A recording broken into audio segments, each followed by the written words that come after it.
YouTube world? My name is Nicholas Montes, and welcome back to the Movie Archivist, everyone. And in today's video, we're reviewing the latest DCU film, Supergirl. Now, I do understand that this review is a little late. I was planning on releasing it like last weekend, but honestly, I never got to it, to be honest. But here is my review for Supergirl. So if I'm going to be honest, I'm going to be around the bush that I think this movie's fine. Of course, going into it, I was excited because I heard about the Supergirl comic that it's based off of, Woman of Tomorrow, and I heard that it actually tells a compelling story. But given the fact that I don't really read comics and I didn't really know much about the comic other than that it's telling of how this differentiates from Supergirl to Superman, where she was raised on Krypton and Superman never got to experience it, but Supergirl got to experience some of Krypton before it got blown up. And so to me, that's an interesting story. But then I kept hearing about all the stuff that the comic book was colorful and it had a lot of unique stuff to it, and that this movie did not have anything of that.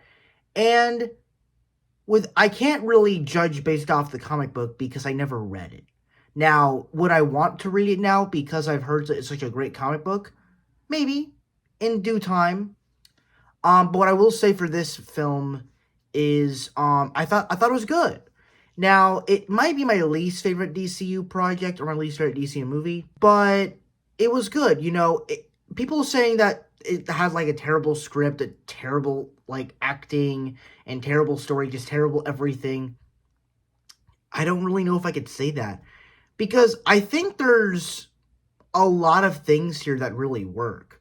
I think the overall story of this movie does actually kind of work, where it does actually differentiate between Superman and Supergirl, where she grew up a little bit, but it's also diving into this story of Supergirl protecting this young girl and her believing in the truth and her having these badass sequences.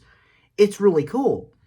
Her little interactions with the girl throughout the movie are really fun. I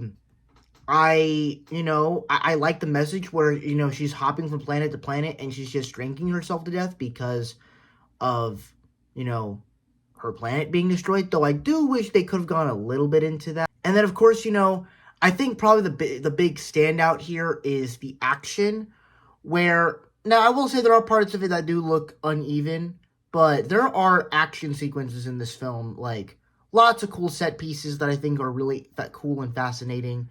That I think somehow worked for Supergirl, which I didn't really think would work for a super strong, laser eye, super strength, like Superman does. And the part of the thing is, I'm not a big fan of these super powerful, but they could fly and they have super strength and they can run really fast. I'm not a particular big fan of those fights because they're too godly. And in this movie, Supergirl kind of has godly powers, but she doesn't take it to the full extent. The stunts and the action actually felt real in this movie. And even the scenes when she's in space, which, by the way, visual effects and costume design and everything looked incredible. The set design, all of it looked incredible. But even the scenes of her in space and her destroying ships and her flying and everything, it fit well with some of the grounded action. So, the action was a pretty big standout for me. We also got Jason Momoa as Lobo. Pretty cool character. I do wish we could have gotten a little bit more time to spend with him, but oh well. It's good that he's in the DCU now. Hopefully appears in other projects. He's going to appear in Superman 2, Man of Tomorrow. But, yeah. The villain, kind of forgettable. I mean, he feels like Ronan the Accuser from Guardians of the Galaxy.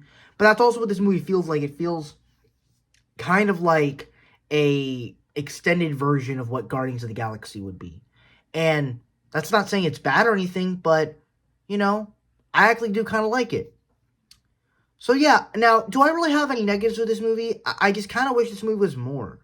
Especially when you are entering a new universe where, for some reason, I kind of felt like the plotline and the action, and also, Millie Alcock as Supergirl, she's great. She's, of course, great.